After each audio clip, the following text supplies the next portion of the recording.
ఈ సమయంలో ప్రియులారా, మనందరికీ చాలా బాగా తెలిసినటువంటి గిద్యోను గురించి, ఇంగ్లీష్లో గిడియన్ అంటారు. గిడియన్ అనేది ఒక ఫేమస్ ప్రజెంట్. ఏం చెప్పండి గిడియన్ ఏంటి చెప్పా? బైబిల్ని మరి ప్రింట్ చేస్తున్నటువంటి ఒక అసోసియేషన్, ఒక సంస్థ. అది గిడియన్స్ ఇంటర్నేషనల్ అని ఒకటి ఉంది. దాని ద్వారా న్యూ టెస్టిమెంట్లు ఎక్కువ వస్తూ ఉంటాయి. పెద్ద బైబిల్స్ కూడా వస్తుంటాయి, న్యూ టెస్టిమెంట్స్ బాగా వస్తుంటాయి. గిడియన్స్ మినిస్ట్రీ కూడా రెగ్యులర్గా అన్ని ప్లేసెస్లో జరుగుతూ ఉన్నది. వారు అనేక చోట్ల బైబిల్ని తీసుకెళ్ళి ఏం చేస్తుంటారు, మరి పెడతా ఉంటారనమాట, అనేక మంది చదవాలి అని.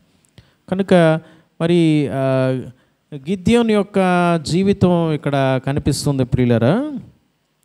మనం గమనించినప్పుడు గిద్యోను ఉన్నటువంటి సమయంలో తన తోటి వారందరూ, తన దేశస్థులు ఇశ్రాయేలీల యొక్క పరిస్థితి ఎలా ఉండింది. అయితే గిద్యోను దేవుని కొరకై నిలువబడినప్పుడు మరి ఎలా ఉండింది. బయట ఎవరో మా పిల్లలు ఉంది, మా పిల్లలు లోపలికి రండి. కనుక ప్రియమైనటువంటి వాళ్ళరా, మరి వాక్యం చూసినట్లయితే మనకు అర్థమవుతుంది. ఇశ్రాయేలీలు యెహోవా దృష్టికి దోషులైనందున యెహోవా 7 ఏండ్లు వారిని ఏం చేశాయంట, మిద్యానీయులకు దేవుడు అప్పగించాయంట. శ్రమలు రావడానికి దేవుని బిడ్డల యొక్క జీవితంలో కారణం ఏంటో దేవుడు చెప్తున్నాడు. అవిధేయతో, పాపము, ఏదో ఒక కారణం మన యొక్క జీవితాల్లో ఉండొచ్చు ప్రియమైన వాళ్ళరా. మరి ఒక అద్భుతమైనటువంటి కారణం యోబు గ్రంథంలో గమనించినప్పుడు దేవుడే స్వయాన మన యొక్క జీవితాలను మరి చక్కని స్థితిలోనికి తీసుకొచ్చే నిమిత్తమై కొన్ని శ్రమలు ఎలో చేస్తాడు.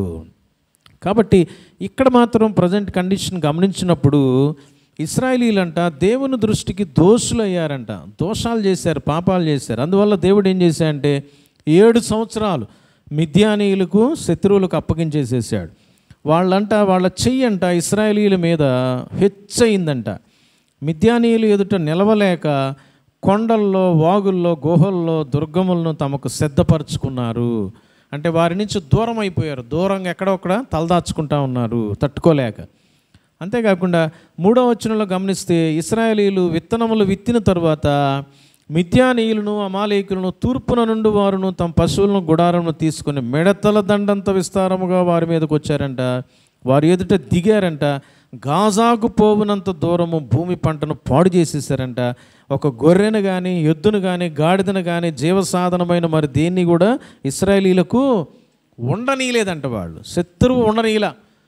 అంటే దేవుడే ఉండనీయకుండా చేశాడు వాళ్ళ దోషాలను బట్టి, పాపాలను బట్టి. ప్రియులారా, మరి అంతేకాకుండా 5వ వచనం, వారును వారి ఒంటెలను లెక్కలేక ఉండేది. ఎవరి? మిద్యానీయులు. దేశమును పాడు చేయుటకు వారు దానిలోనికి వచ్చిరి. ఇశ్రాయేలీలు మిద్యానీయుల వలన మిక్కిలి హీన దశకు వచ్చినప్పుడు వారు యెహోవాకు మొరపెట్టారు. ఇశ్రాయేలీలు అందరూ మొరపెట్టారంట. ఇశ్రాయేలీలు ఎవరున్నారు? ఇంకా ఇశ్రాయేలీలోనే ఎవరున్నారండి? ఇశ్రాయేలీలు అందరూ మొరపెట్టారంట. ఇశ్రాయేలీలు ఎవరున్నారు? ఈరోజు మనం చూడబోతున్న గిద్యోను సైతం ఉన్నాడు. ఏమ్మా, గిద్యోను కూడా ఏం చేసి ఉంటాడు? ఖచ్చితంగా మొరపెట్టి ఉంటాడు. అందరూ మొరపెడతా ఉన్నారు. దేవుడు వెంటనే ఒక ప్రవక్తను పంపించి వాళ్ళతో మాట్లాడాడు. తర్వాత దేవుడు తన దూతను పంపించి గిద్యోను దగ్గరికి పంపించి గిద్యోన్ని బలపరుస్తాడు. ఆ తర్వాత గమనించినట్లయితే గిద్యోనుకు దేవుడు బలం ఇచ్చిన తర్వాత అద్భుతంగా శత్రువుల మీద విజయాన్ని పొందుకొని మనం 8వ అధ్యాయం 28వ వచనంలో చూచినట్లుగా గిద్యోను దినములలో దేశము ఏమైందంట ప్రియులారా. ఇశ్రాయేలీలందరేమో 7 సంవత్సరాలు మరి శత్రువుల చేతిలో ఉంటుండగా, మా పిల్లలు తిరగొద్దని చెప్పా, దెబ్బలు పడతాయి, కూర్చోవాలి గమ్ముగా.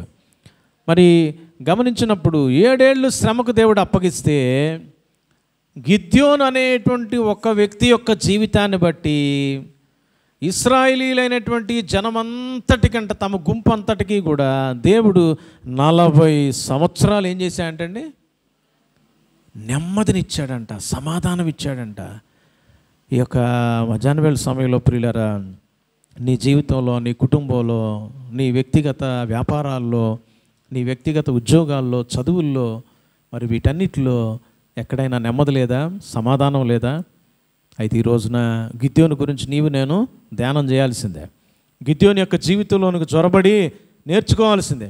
అయ్యా గిద్యోను, ఏమైంది నీకు, ఎలా వచ్చింది, ఎలా సంపాదించుకోగలిగావు నెమ్మదిని అనేటువంటి విషయాన్ని మరి ఈ రోజున మనం తెలుసుకోవాల్సిన ప్రియులరా. అందరూ ధ్యాస పెడదాం, వాక్యం మీద ధ్యాస పెడదాం, అటు ఇటు చూడొద్దు ప్రియులరా.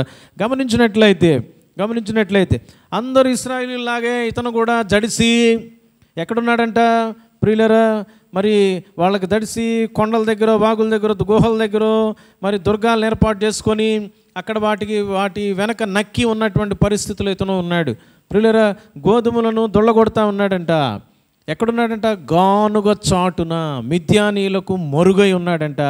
11వ వచనంలో మనకు తెలియపరచబడతాం. అట్టి స్థితిలో మరి గిద్యోను కూడా ఉన్నాడు. గిద్యోను ఏదో ఒక టాప్ లెవెల్లో ఉండి ఆయన దేశం కోసం నిలబడినప్పుడు మరి 40 సంవత్సరాల దేవుడు ఆ యొక్క ఇశ్రాయేలీలందరికీ నెమ్మది ఇచ్చాడురా బాబు అని అనుకోవటానికి ఇతను ఒక స్పెషల్ క్యారెక్టర్ కాదు, ఇతను ఒక స్పెషల్ పర్సన్ ఏం కాదు. బలవంతుడేమో కానీ బలహీనుడిగా ఉన్నాడు. శత్రువులకు జడిసి తన్ను తాను మరుగుపరుచుకుంటున్నాడు, ముందుకు రాలేకపోతున్నాడు, భయపడుతున్నాడు. అటువంటి సమయంలో ప్రభు దూత వచ్చి తనతో మాట్లాడుతూ ఉన్నాడు.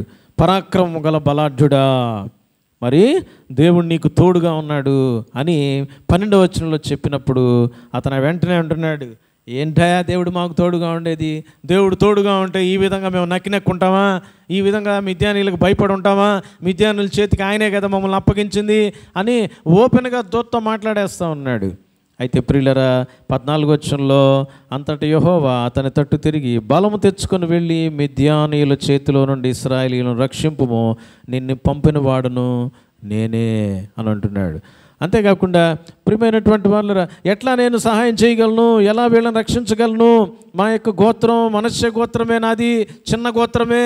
మరి అటువంటి గోత్రంలోంచి నేను వచ్చినటువంటి మామూలు మనుషుణ్ణి, నేను ఎలా వీళ్ళని కాపాడుతానయ్యా?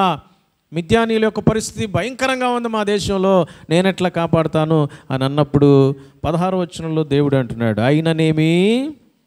అయిననేమి నేను నీకు తోడై ఉందును గనుక ఒకే మనుష్యుని హతము చేసినట్లు మిద్యానీయులను నీవు హతము చేయుదు అని సెలవిచ్చను. దేవుడు ఒక మాట సెలవిస్తూ ఉన్నాడు, నేను నీకు తోడుగా ఉంటాను. గిద్యోను యొక్క దినములలో దేశము 40 సంవత్సరాలు నెమ్మదిగా ఉండడానికి గల ప్రథమ కారణం ఏంటో తెలుసండి? గిద్యోనులోని శక్తి కాదు, గిద్యోనులోని పరాక్రమం కాదు, గిద్యోనులోని ధైర్యం కాదు, సాహసం కాదు, గిద్యోనులో ఉన్న ఏదో రకమైన టాలెంట్ కాదు. గిద్యోనుకు తోడై ఉన్నటువంటి దేవుడు వల్ల ఈ రోజున నీకు నాకు మనందరికీ ఏమి తోడుగా ఉంది? నీవు చెప్పొచ్చు, మాకు బంగారం తోడుగా ఉందండి, మాకు పిల్లలు తోడుగా ఉన్నారండి, మాకు భర్త తోడుగా ఉన్నాడు, మాకు ఇల్లు తోడుగా ఉంది, మాకు పొలాలు తోడుగా ఉన్నాయి, మాకు పలానా అధికారి తోడుగా ఉన్నాడు, పలానా మినిస్టర్ మాకు తోడుగా ఉన్నాడు, పలానా వాళ్ళు మాకు అండగా కొండగా బండగా ఉన్నారు అని నీవు నేను సాక్ష్యం చెప్తున్నావేమో కానీ గిద్యోను యొక్క జీవితంలోనికి వెళ్ళి పరిశీలన చేస్తే we will understand that he was with Jesus, he was with God and God was with Gideon. అర్థమైందండి? దేవుడంట తోడుగా ఉన్నాడంట, నేను తోడుగా ఉంటా, విడిచిపెట్ల. గిద్యోను దినములన్నిట్లో 40 సంవత్సరాలు కూడా దేవుడు పట్టుకొని నడిపించాడంట. ఈ రోజున దేవుడు నీకు తోడుగా ఉన్నాడా, విడిచిపెట్టాడా? దేవుడు ఎప్పుడు తోడుగా ఉంటాడండి? పాపం నీలో ఉండగా ప్రభు తోడుగా ఉంటాడా? పాపంతో నువ్వు ప్రయాణం చేస్తూ ఉండగా పర్వాలేదులే, నువ్వు పాపంతో ప్రయాణం చేయి, నేను కూడా నీతో పాటు వస్తా అని కాంప్రమైజ్ అయ్యే రకం కాదు మన దేవుడు. ప్రియులారా, నీలో ఉన్న పాపాన్ని శాపాన్ని ఒప్పుకోవాలి, విడిచిపెట్టాలి, ఆయన వైపు చూడాలి. ఖచ్చితంగా ప్రభు నీకు తోడుగా ఉంటాడు. ఆయన దర్శనం ఇస్తాడు, అవసరమైతే తన దూతను పంపిస్తాడు, అవసరమైతే ఆయనే దిగొస్తాడు. ఇశ్రాయేలు దగ్గరికి వచ్చిన దేవుడు మన దగ్గరికి దిగిరాడా? ఏ రూపణ వస్తాడు, ఎలా వస్తాడు మనకు అనవసరం. ఆయన వస్తాడు, ఆయన మాట్లాడతాడు, ఆయన నిలవబెడతాడు, ఆయన తోడుగా ఉండి నీకు విజయాన్ని ఇస్తాడు. దావీదుకు తోడుగా ఉంది ఎవరండి గొలియాతు మీద విజయంలో? దేవుడు కాదా? యోసేపు శ్రమల గుండా వెళుతూ పోతీఫర్ ఇంట్లో అవమానకరమైన పరిస్థితిలో ఉన్నప్పుడు దేవుడు పోతీఫర్ ఇంట్లో ఉన్నత స్థానంలో నిలువబడటానికి గల కారణం, మరి ఆదికాండం 39వ అధ్యాయంలో యెహోవా అతనికి తోడై ఉండెను గనుక అతడు చేసినదంతా ఏం పని చేస్తే, ఏ పని అప్పచెప్తే ఆ పనిలో అతను ఉన్నతుడైపోయాడంట, సఫలం చేశాడంట దేవుడు. నువ్వు చదివే చదువులో, చూసే చూపులో, చేసే నడకలో, ప్రియమైనటువంటి వాళ్ళ నీ యొక్క ప్రతి కార్యక్రమంలో ప్రభువు తోడుగా ఉంటే నీ జీవితంలో నెమ్మది, నీ జీవితంలో సమాధానం, నీ జీవితంలో సంతోషం ఉంటుంది. ఎందుకంటే ఆయన పేరేంటో తెలుసండి? ఆయన పేరేంటమ్మా? ద ప్రిన్స్ ఆఫ్ పీస్ అంట. ఆయన శాంతికే రాజు, ఆయన సమాధానానికే రాజు. ఆ సమాధానానికి రాజు అయినటువంటి యేసయ్యకు నీ జీవితంలో ప్రయారిటీ ఎంత? నీ హృదయంలో ఉన్నత స్థానం ఇచ్చి ఆయనకు సింహాసనం వేసి కూర్చోబెట్టావా, లేకపోతే మనుషులకు వేసి పీటలు వేసి కూర్చోబెడతా ఉన్నావా? అబ్రహాముని అడిగితే చెప్తాడు, అయ్యా దేవుడా, నీకు 100వ సంవత్సరంలో పుట్టిన కుమారుడు గొప్ప, నీకు ఇవ్వబడిన భార్య గొప్ప, నీ జీవితం గొప్పదా అని అబ్రహాముని అడిగితే అంటాడు, అబ్రహాం అంటాడు, నేను కాదు గొప్ప, నా కుమారుడు కాదు గొప్ప, నా భార్య కాదు గొప్ప, నాకున్న ఆస్తిపాస్తులు కాదు గొప్ప, నా దేవుడే గొప్పడు. మరి అటు దేవుడినైనటువంటి నేను నీ కుమారుని బలిగా ఇవ్వమని చెప్తున్నా, ఇస్తావా? వెంటనే ఇస్తాను. ఇమీడియట్గా బయలుదేరాడు. దేవుడు చెప్పిన టైంకి బయలుదేరాడు. మనందరికీ తెలిసి ఏమైందో. ప్రియమైన వాళ్ళరా, గిద్యోను యొక్క జీవితంలో, గిద్యోను ఉన్న దినాల్లో దేశం నెమ్మదిగా ఉండటానికి గల కారణం ఏంటో తెలుసండి? ప్రథమ కారణం, దేవుని తోడు కలిగి ఉన్నటువంటి వ్యక్తి. దేవుని తోడు అతనికి ఉంది. అబ్బా, నీవు నాతో ఉంటే చాలయ్యా. పాట కూడా మనం భలే పాడుతుంటాం, నీవుంటే నాకు చాలు యేసయ్యా అనే పాట పాడుతూ ఉన్నాం. మన యొక్క జీవితంలో ప్రియమైనటువంటి వాళ్ళరా గమనిస్తూ ఉన్నట్లయితే దేవుడు తోడు కావాలండి. నీతో పాటు నీ ప్రయాణాల్లో దేవుడు తోడుగా రావాలి. నీ నిర్ణయాల్లో ప్రభు తోడుగా రావాలి. నీ సొంత నిర్ణయాలు, నీ ఆలోచనలు, తలంపులు కాదు. అనేకసార్లు ఫెయిల్ అయిపోతూ ఉంటాం మనం. ప్రభు తోడు కావాలి మనకి. ప్రభు సన్నిధిలో కనిపెట్టాలి, ప్రభువుకు ప్రార్థన చేయాలి. ప్రభు తోడుని ఇస్తాడు. ఆయన వదిలిపెట్టే దేవుడు కాదు. నిన్ను ఎన్నడను విడువను ఎడబాయను అంటున్నాడు. నీ ముందర నడుచువాడు యెహోవా. నీ ముందర నడుస్తాడు, నీ వెనుకుంటాడు, నీ చుట్టూ ఉంటాడు. మేఘస్తంభంగా, అగ్నిస్తంభంగా ఉండి ఇశ్రాయేలు నడిపించలేదా? బండలో నుంచి నీటిని తెప్పిలేదా?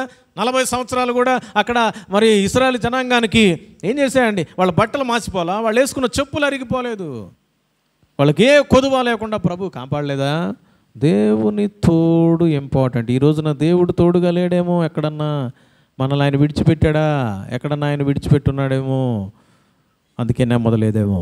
ఒకసారి పరిశీలన చేసుకుందాం. గిద్యోను చెప్తున్నాడు, అయ్యా నా దేవుని తోడు నాకుంది, నా దేవుని తోడు ఉంది. ఆయన వాగ్దానం చేశాడు, ఆయన నాతో పాటు వచ్చాడు. అందుకని 40 సంవత్సరాలు నేను పరిపాలన చేస్తున్న సమయంలో దేశమంతా కూడా నెమ్మది ఉంది. ప్రియ భర్త, ప్రియ భార్య, ప్రియ బిడ్డలారా, మీ కుటుంబాల్లో, మీ కుటుంబం అనేటువంటి ఆ రాజ్యంలో, మీ కుటుంబం అనేటువంటి ఆ దేశంలో, మీ కుటుంబం అనేటువంటి మరి ఆ ప్రదేశంలో ఏమండి నెమ్మది లేదా? సమాధానం లేదా? దేవుని తోడేమన్నా మిస్ అయిపోయిందేమో. అసలు ఉండాల్సినటువంటి ఆయన లేడేమో. ఒక కీర్తనలో భక్తుడు అంటాడండి, ఒక అద్భుతమైనటువంటి మాట తెలియపరుస్తాడు. ఆ కీర్తనలో కనుక మనం గమనించినప్పుడు ప్రియులరా చూడండి, మరి దేవుడు మాకు తోడుగా ఉండని ఎడలా అని ఆయన మొత్తం తెలియపరుస్తూ ఉంటాడు. మరి చూడండి 124వ కీర్తన మొదటి వచనం నుంచి, మనుష్యులు మన మీదకి లేచినప్పుడు యెహోవా మనకు తోడై ఉండని ఎడలా, వారి ఆగ్రహం మన పైన రగులుకొనినప్పుడు యెహోవా మనకు తోడై ఉండని ఎడలా, వారు మనలను ప్రాణముతోనే మింగివేసి ఉందురు. ఆయన తోడుగా ఉన్నాడు. జలప్రవాహాలు మన ప్రాణం మీదుగా పొర్లి పారినప్పటికీ కూడా ప్రభు తోడుగా ఉన్నాడు. అలలు ఎగిసి వచ్చేస్తున్నాయి ప్రయాణంలో, ఆ నావలో యేసయ్య ఉన్నాడు. అక్కడ నీ జీవితం అనే నావలో యేసయ్య ఉన్నాడు.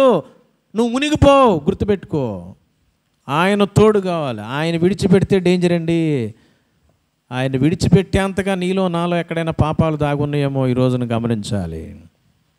6వ వచనంలో అంటున్నాడు అక్కడ 124:6, వారి పండ్లకు మనలను వేటగా అప్పగింపని. ఎంత గొప్ప దేవుడు అండి. ప్రియమైనటువంటి వాళ్ళరా, దేవుడు మనకు తోడుగా లేకపోతే, దేవుడు తోడుగా లేకపోతే నువ్వు చదివినవన్నీ గుర్తుపెట్టుకొని ఎగ్జామ్లో రాయలేవు. దేవుడు తోడుగా లేకపోతే నువ్వు అసలు ఉద్యోగానికి నువ్వు బండి వేసుకోను, సైకిల్ వేసుకోను, ఆటో వేసుకొని వెళ్ళలేమండి. చాలామంది నడవలేక, ఆటోల్లో కూడా వెళ్ళలేక, కూర్చోలేక అల్లాడిపోతున్నటువంటి ప్రజలు బోల్డ్ మంది ఉన్నారు. గుర్తుపెట్టుకో, దేవుని తోడు ఉండాలి. గిద్యోనికి దేవుని తోడు ఉందంట. ఈ రోజున నీకు నాకు ఏ తోడు కావాలి? ఏమండి, ఏ తోడు లేదని చెప్పేసి కొంతమందికి భార్యల్ని భర్తల్ని అంటగడతా ఉంటారు, పెళ్లి చేసేస్తూ ఉంటారు. అరే నీకు తోడు కావాలరా అని అంటుంటారు. ప్రియులరా, మొట్టమొదటగా దేవుని తోడు మనకు కావాలండి. దేవుని తోడుందా? గిద్యోనైతే అంటాడు, ఎస్, నాకు దేవుడు తోడుగా ఉన్నాడు. That's why my kingdom is peace at about 40 years అంటున్నాడు. 40 సంవత్సరాలు నెమ్మదిగా ఉందయ్యా. కుటుంబంలో ఉన్నటువంటి వారిలో ఎక్కడైనా ఎవరిలోనైనా దేవుని తోడు లేని పరిస్థితులు ఉన్న దాన్ని బట్టి సమస్యలు వస్తున్నాయేమో, ఆ సమస్యలు పోగొట్టడానికి మనం ప్రార్థన చేయాలి ప్రియులారా. రెండవ ప్రాముఖ్యమైనటువంటి విషయం, ఇక్కడ మరి దేవుడు తోడుగా ఉంటానని వాగ్దానం చేశాడు. 16వ వచనంలో చుట్టూ శత్రువులు ఉన్నారు, దేవుడేమో తెలియపరుస్తున్నాడు. గిద్యోని అడిగాడు, అయ్యా నువ్వు నిజంగా నాకు తోడుగా ఉండే పరిస్థితి అయితే ఒక చిన్న పని నువ్వు చేయాలని చెప్పాడు. ఏం చెప్పాడంట? నేను ఒక అర్పణ తెస్తాను, దాన్ని నువ్వు దహించాలని చెప్పాడు. ప్రియులరా, మనం న్యాయాధిపతుల గ్రంథం 6వ అధ్యాయం 19వ వచనాన్ని గమనిస్తే, గిద్యోను లోపలికి వెళ్ళి ఒక మేకపిల్లను తూమెడు పిండితో పొంగని భక్ష్యములను సిద్ధపరిచి ఆ మాంసమును గంపలో ఉంచి అది వండిన నీళ్లను కుండలో పోసి ఆయన కొరకు ఆ మస్తకి వృక్షం క్రిందికి దానిని తీసుకొని వచ్చి దగ్గర ఉంచగా దేవుని దూత ఆ మాంసమును పొంగని భక్ష్యములను పట్టుకొని రాతి మీద పెట్టి నీళ్లు పోయమని అతనితో చెప్పాను. నీళ్లు పోస్తే మంట మండుద్దండి, నీళ్లు పోయమంటున్నాడు వాటి మీద. తర్వాత మరి అతడు అలాగ చేయగా యెహోవా దూత 21వ వచనం తన చేతనున్న కర్రను చాపి దాని కొనతో ఆ మాంసమును ఆ పొంగని భక్ష్యములను ముట్టినప్పుడు ఆ అగ్ని ఆ రాతిలో నుండి వెడలి ఆ మాంసమును పొంగని భక్ష్యములను కాల్చివేశాను. అంతటా యెహోవా దూత అతనికి, అప్పుడు గిద్యోను అన్నాడు, యెహోవా దూత అని తెలుసుకొని, ఆహాహా నా ఏలినవాడా యెహోవా, ఇందుకే కదా నేను ముఖాముగ్గా నేను చూచి తిన్నాను. అబ్బా, దేవుణ్ణి చూడటానికి ఇష్టపడినటువంటి ఒక సంతోషం ఉంది ఆయనకి. దేవుణ్ణి చూడగలిగాడు. తన టెస్టింగ్లో కూడా ఎక్కడా కూడా అనుమాన పట్ల, దేవుణ్ణి అవమానపరచట్ల. అందుకని దేవుడు టెస్ట్ చేసి ఏం చేశాడు? కర్రతో మరి అక్కడ అగ్నిని పుట్టించినట్లుగా చూస్తూ ఉన్నా. నేను తోడుగా ఉన్నానని సూచనగా చూపించినటువంటి దేవుడు. నా జీవితాల్లో కూడా ప్రభువు కర్ర ద్వారా సూచనలు చేస్తాడు, కార్యాలు చేస్తాడు. ఏంటండి ఆ కర్ర? ఈ రోజున మళ్ళీ ఎక్కడి నుంచి ఎవరి దగ్గర నుంచి కర్ర తెప్పియాలా? ఏం కర్ర కావాలయా? వాక్యం అనే కర్ర ఉందా నీ చేతిలో బాబు? ఎప్పుడైనా టెస్ట్ చేసుకున్నావా? దేవుడా నాకు ఈ రోజున ఎగ్జామ్ ఉంది, నాకు తోడుగా ఉన్నావు లేదో నాతో మాట్లాడు అని వాక్యం తెరిచి ఆ రోజు చదవాల్సిన వాక్య భాగం చదివినప్పుడు నీతో ఒక వాక్యం ద్వారా ప్రభు మాట్లాడతాడు. అప్పుడు నువ్వు ధైర్యంగా వెళ్ళి ఎగ్జామ్ రాస్తావు, భయపడవు, అటు ఇటు చూడవు. ఇంకా అర్థమైందండి? నీ యొక్క ఇంట్లో ఏదైనా సమస్య ఉంది, లేదా నీ యొక్క మరి ఆర్థిక సంబంధమైన విషయాలు ఏదైనా సమస్య ఉంది, అప్పుడు నువ్వు ప్రార్థన చేసుకొని కర్ర, ప్రభు నీ కర్రతో అద్భుతాలు చేస్తావు కదా, ఏంటయ్యా కర్ర? ఇదిగో నా వాక్యాన్ని నేను చదువుతున్నాను ప్రభు. ఈరోజు నేను చదివే వాక్య భాగం ద్వారా ఏమండి, సమస్య వచ్చినప్పుడు చదివేది కాదు, ప్రతిరోజు నువ్వు చదువు వాక్యం. అప్పుడు ప్రతిరోజు చదివే వాక్యం ద్వారా ఆ సీక్వెన్స్లో ప్రభు నీతో మాట్లాడతాడు. అనుభవం ఉందా? మాట్లాడుతున్నాడా ప్రభు? మాట్లాడుతున్నాడా? సూచనలు ఇస్తున్నాడా? సలహాలు ఇస్తున్నాడా? ఏమ్మా సుజనీ గారు బైబిల్ చదువుతున్నారా? రోజు పెద్ద బైబిల్ తెప్పించుకున్నారు, చదువుతున్నారా? రోజు చదవాలి, ప్రతిరోజు చదవాలి. సురేష్ చదువుతున్నావా రోజు బైబిల్? ప్రతిరోజు చదవాలి. తల ఇంకా ఇక్కడే ఊపుతున్నాడు అడగకపోయినా. చదువుతున్నావయ్యా? నిజమేనా? అంత బాగా ఊపేమంటే కష్టమే, డౌటే నాకు. కనుక ప్రియులరా, ప్రభు తన యొక్క వాక్యం ద్వారా మనలకు చెప్తాడు, నేను తోడుగా ఉన్నానని సూచన చూపిస్తాడు. Yes, I am with you, don't worry, వెళ్ళు, నీతో ఉన్నా, నేను నీకు తోడుగా ఉన్నా, నీకు జయమిస్తా అని ఒక మాట మాట్లాడతాడు. అదే ఆ మాట మాట్లాడటమే మనకు తోడుగా ఉన్నట్లు లెక్క అనమాట. అది అర్థమైందా ప్రియులరా? కనుక ఈ విషయాన్ని గమనిద్దాం. మరి గిద్యోను యొక్క జీవితంలో నెమ్మదిగా ఉండటానికి గల కారణం, తన రాజ్యం ఆ యొక్క సమయంలో ఇశ్రాయేలీలందరూ 40 సంవత్సరాలు నెమ్మదిగా ఉండటానికి గల కారణం ఏంటంటమ్మా? దేవుడు అతనికి తోడుగా ఉన్నాడు. దేవుని తోడు కలిగినటువంటి వ్యక్తి. పిల్లలు, ఒక అద్భుతమైన విషయాన్ని కూడా మనం చూద్దాం. మొదటి సమూయేలు పుస్తకం 1వ అధ్యాయంలో 3వ అధ్యాయాన్ని గమనిస్తే, మొదటి సమూయేలు పుస్తకం 3వ అధ్యాయం ప్రార్థన ద్వారా పుట్టినటువంటి ప్రార్థనా పుత్రుడు ఎవరండి ఈయన? సమూయేలు. వాళ్ళ అమ్మ ప్రార్థన చేస్తే ప్రార్థన ద్వారా పుట్టినటువంటి వ్యక్తిన. చూడండి, ఒక మాట తెలియపరచబడతా ఉంది. 19వ వచనం చదువుకుందాం. 19వ వచనం, 3:19. సమూయేలు పెద్దవాడు కాగా యెహోవా అతనికి తోడై ఉన్నందున. బా, ఎంత అద్భుతమైన విషయం అండి. అసలు ఈ మాట నేను చదువుతా ఎంతగానో కన్నీళ్ళు పెట్టుకున్నాను నేను. ఈరోజు నా మాటలు ఎట్లా ఉంటున్నాయి? తప్పిపోయే మాటలుగా ఉంటున్నాయా? నిలిచే మాటలుగా ఉంటున్నాయా? నీ మాటలుగా ఉంటున్నాయా? నా మాటలుగా ఉంటున్నాయా? ప్రభువా, సమూయేలు గురించి అయితే అద్భుతమైన సాక్ష్యం ఉంది. ఆయన నోట్లో నుంచి వచ్చిన మాటలంట తప్పిపోలేదంట. అక్కడ దేని గురించి అయితే, ఎవరి గురించి అయితే ఒక మాట చెప్పాడు, ఆ మాట తప్పిపోలేదంట. ప్రియులారా, మరి ఎందుకు అనే దానికి రీజన్ అక్కడ ప్రభు చెప్తున్నాడు. అతని మాటల్లో ఏది కూడా తప్పిపోలా, అతను ఏది చెబితే జరిగింది. కారణం ఏంటంటే దేవుడు తోడుగా ఉండి దేవుడు ఇచ్చాడు ఆ మాట. హల్లెలూయా. నీకు ఆయన తోడుగా ఉండి ఆయన ఇవ్వాలి మాట. అర్థమైందండి? నువ్వు లాక్కోబాకు, నువ్వు చదివేసేసి ఏదో ఒకటి లాగేసుకుందాం అనుకోబాకు. ప్రభా నాతో మాట్లాడు అని ప్రార్థన చేసినప్పుడు దేవుడు నీతో మాట్లాడతాడు. ఉన్నటువంటి లేఖన భాగాల ద్వారానే మాట్లాడతాడు. అక్కడ ఆ సందర్భం ఉండదు, కానీ నీతో ఆ వాక్యాల ద్వారా నీకు అనుభవాన్ని ఇస్తాడు. అది ఇంపార్టెంట్ అండి. కనుక ప్రియమైన వాళ్ళరా, దేవుని తోడు కలిగి ఉన్నటువంటి వ్యక్తి గిద్యోను. రెండవ ప్రాముఖ్యమైన విషయాన్ని గమనిస్తాం. న్యాయాధిపతుల గ్రంథం 6వ అధ్యాయంలోనికి మళ్ళా వెళ్తాం ప్రియులారా. గిద్యోను యొక్క దినాల్లో దేశం 40 సంవత్సరాలు నిమ్మళంగా ఉండటానికి గల కారణం, ప్రియమైన వాళ్ళరా, చూడండి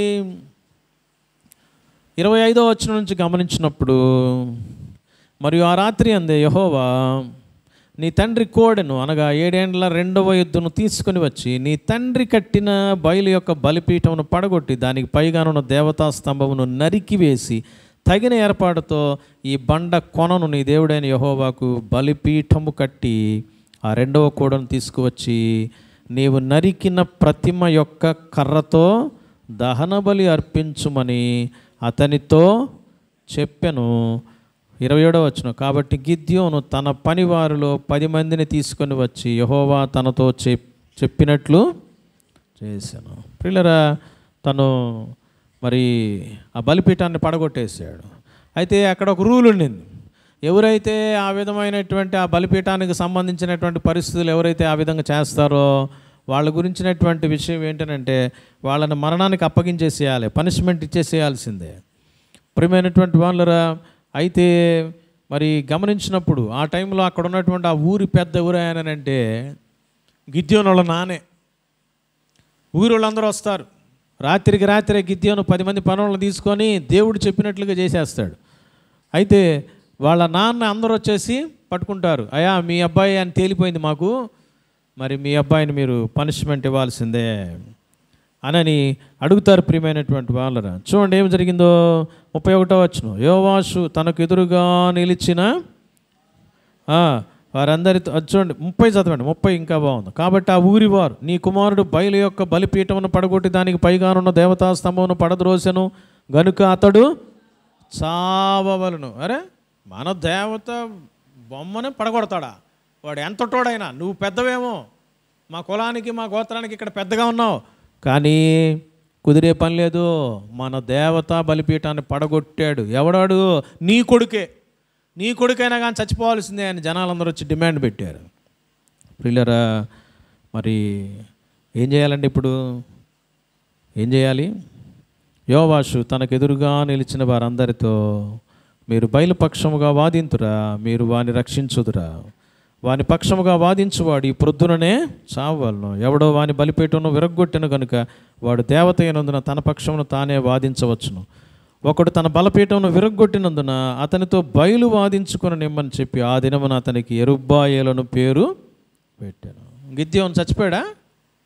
వాళ్ళ నాన్న చంపేశాడా? కారణం ఏంటండి? గిద్యోను ఎందుకు చచ్చిపోలా? వాళ్ళ నాన్న తప్పించాడా?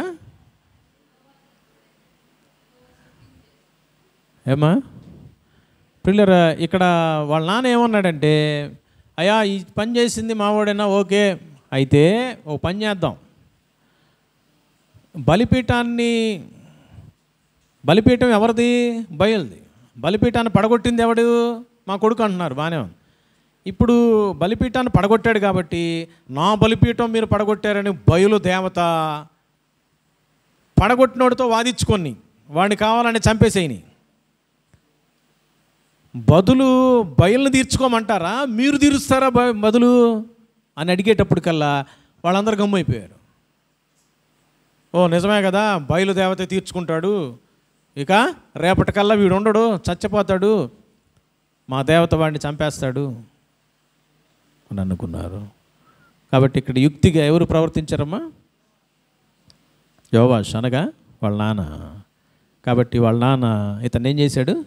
ఒక రకంగా ఏం చేశాడు బాబు? తప్పించాడు, కాపాడాడు అని మనం అనుకుంటే పొరపాటు. అర్థమైందండి? అని అనుకుంటే పొరపాటు.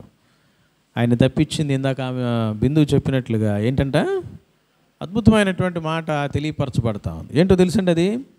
రెండవ ప్రాముఖ్యమైన విషయం గిద్యోను యొక్క జీవితంలో ఉన్నది ఏంటో 25, 26వ వచనం. 26వ వచనంలో దేవుడు చెప్పాడు, నీవు బలిపీఠాన్ని పడగొట్టాలి, నరికి వేసేయాలి దేవతా స్తంభాన్ని అని చెప్పాడు.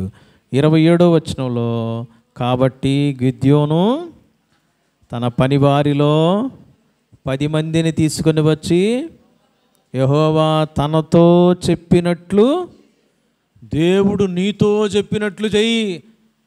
భార్య నీతో చెప్పినట్లుగా కాదు, భర్త నీతో చెప్పినట్లుగా కాదు, భర్త చెప్పినట్లుగా భార్య, భార్య చెప్పినట్లుగా భర్త అనేటువంటి ఇద్దరు అననీయ సప్పీరాలు కూడబలుక్కొని కార్యం చేశారు. రూపాయి మిగిల్చుకోలేకపోయారు, రూపాయి వాళ్ళు అనుభవించలేకపోయారు, ఇద్దరు చనిపోయారు.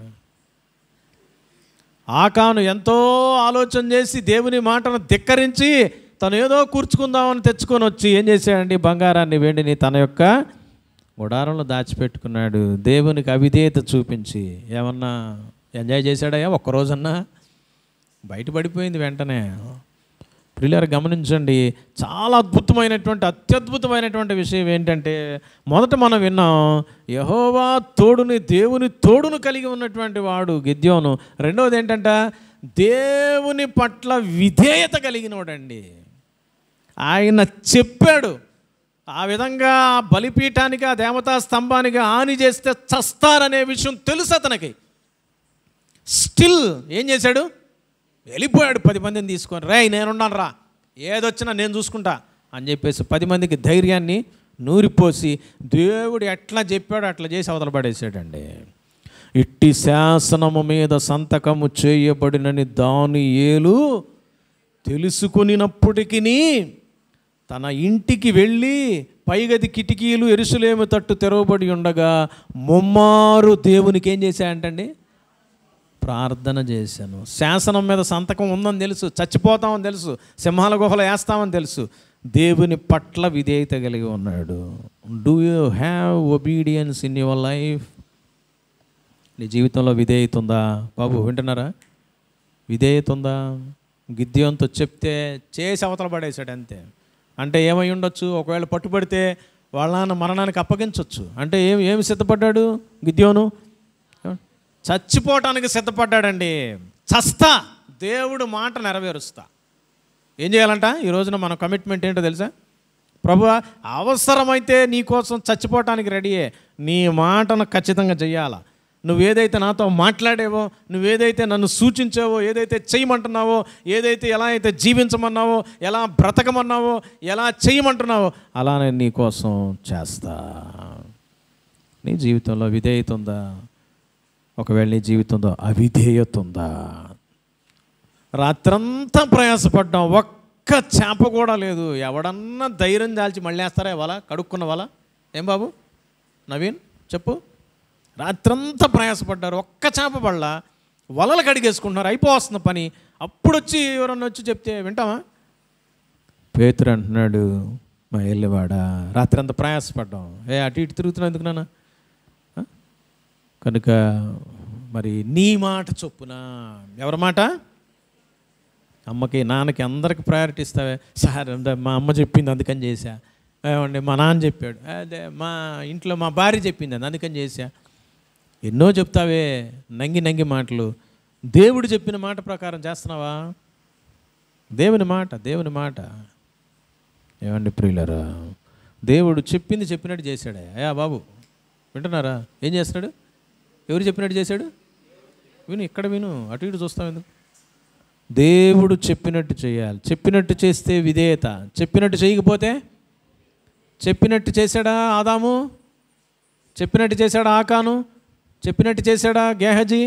చెప్పినట్టు చేశారా అననీయ సపీరాలు? ఏమండి చెప్పినట్టు చేశాడా సౌలు?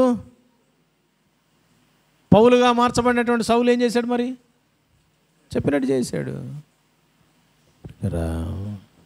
ఈరోజున నా జీవితాలు ఎలా ఉన్నాయి?